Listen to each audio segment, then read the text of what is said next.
Ladies and gentlemen, please take your seats. The main event is about to begin. Tonight's final battle is for the Women's Mediocre Weight Championship belt. In the red corner, we have the returning champion, the female phenomenon, Lady Gremlin. And in the blue corner, we have the challenger from Concord, the destitute demon, Grembrolina. Yeah, that's my sister! Woke! Now, we went over the rules in the locker room, and I want a good, clean fight.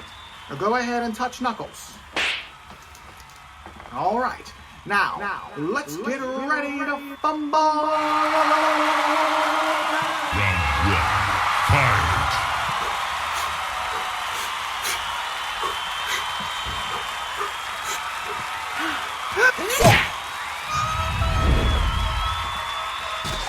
Not again. Don't worry, it is only a flesh wound. But since we're down here, let's talk about the Regal mystery movie that played on October 27th, 2025. And that movie was... Christy. Based on the true story, Christy tells the history of Christy Martin, the most successful female boxer of the 1990s. From her humble beginnings in West Virginia to her many matches in the boxing ring, tragedy seems to follow her everywhere she goes. Rated R. There we go. So Christy was a type of film... Go ahead and like the video and subscribe to the channel while I take care of this. There we go. If I had a nickel for every Regal mystery movie that was about women's boxing, I would have 2 nickels. And that doesn't seem like a lot, but it's weird that it's happened twice. This time the movie focuses on Christy Martin, played by Sweeney, in her second mystery movie. Christy is a butch lesbian that takes up boxing in order to make some money while living in West Virginia. She seems to be tough, but she's really kind of a pushover. Sweeney does a fine job with the role. It's obvious that she trained hard for the boxing aspect, but it's the more emotional parts that she failed to perform at. It was like she was always on the cusp of a great performance, but just didn't go for it. Now, Sydney wasn't bad, she was just fine. I really wanted more for her. It seems she gets pigeonholed into these battered woman roles way too often. Anyway, a talent scout sees her fight and wants to get her in on the circuit. Enter Jim Martin, played by Ben Foster, a former boxer and now trainer. Ben Foster completely disappeared into this role, and that allowed him to bring this monster to life. Jim has no redeeming qualities. He's rude, sexist, abusive, a downright cretin, and Ben Foster plays him to scary perfection. He's a character you'll hate from the moment he steps on the screen. Plus, he's 25 years older than his soon-to-be wife, Christy. The film follows her career from 1989 until her divorce from Jim in 2010. That's over 20 years in a film, and that's a lot. And unfortunately, not much is done to age the characters. Christy is a fresh-faced youngin' in the beginning of the film and a fresh-faced nearly 40-year-old by the end. The only real change seemed to be her hair throughout the film. Jim seemed to get a bit fatter and a bit more bald.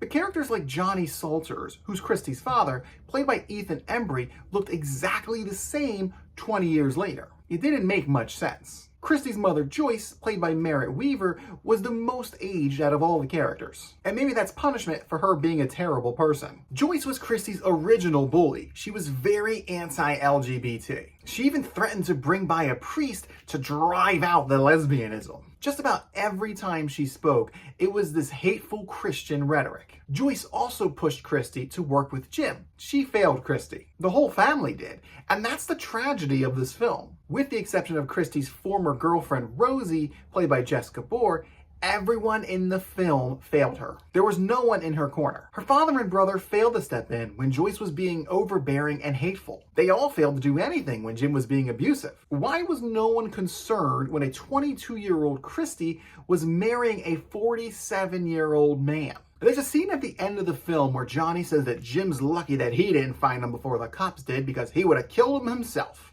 And I just had to chuckle, because Johnny did nothing to protect Christy from harm for decades. And the same goes for all the men who worked in the gym where Christy trains. They saw all of the warning signs and they did nothing. They even did nothing when Jim was showing private home videos of Christy to other patrons of the gym. One of the other trainers, Big Jeff, did try to warn Christy a few times, and I will give him props for that. But he still didn't stand up to Jim. There was this supposedly heartfelt moment when she returns to the gym after her divorce and everybody has a nice big group hug. And I just sat there thinking, you all could have prevented this. You could have saved her. All of this creates an atmosphere of pain and tragedy that hangs over the entire film. And it's a sports drama film, so it works. But it's the only emotion prevalent. Everything is sad. Everything's a tragedy. It's one step forward and 3 steps back. Even when Christy was winning, it didn't feel joyful. You could see how Jim was planning to use these moments to his advantage. And Christy would just continue to allow him to do so. And that's something I don't understand about Christy. She never fights back. Now, I understand the dynamics of her abusive relationship, that she was unable to escape the grasp that he had on her. She was scared of losing her career, finances,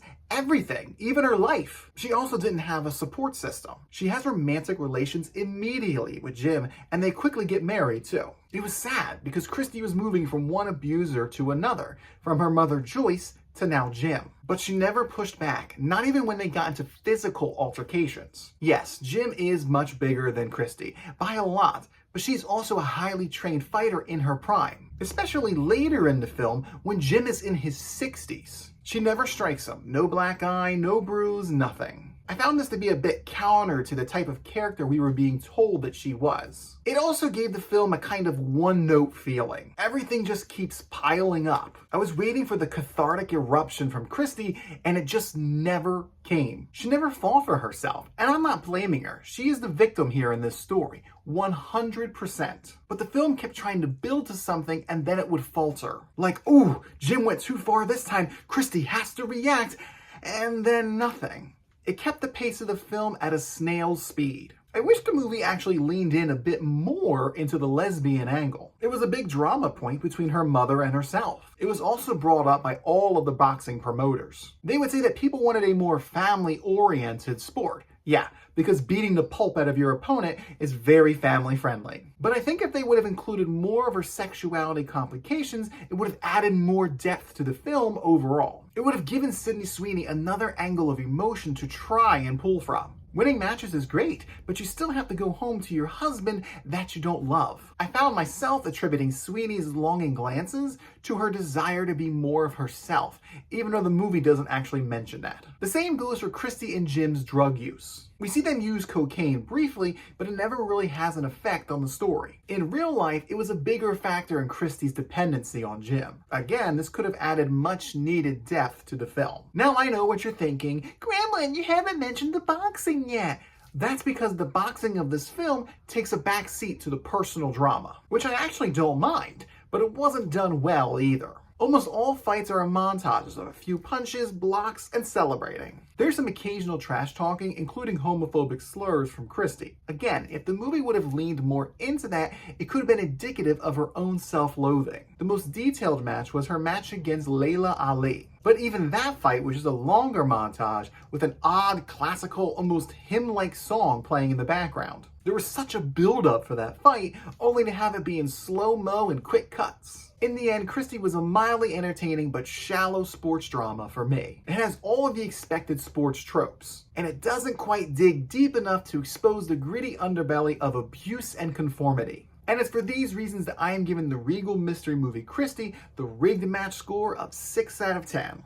Honestly, I think it's a film that's going to appeal to the masses. My audience seemed very enthralled, chatting about it the whole way back to their cars. But what about you? Did you see the Regal mystery movie Christy? Or are you planning to see it when it releases on November 7th, 2025? If you want to prepare for it, there is a documentary on Netflix called Untold: The Deal with the Devil that you can watch now. Either way, leave a cheer or a jeer in the comment section down below. And please subscribe to the channel for some more knockout content just like this. Now, if you don't mind, I got a rematch to get ready for.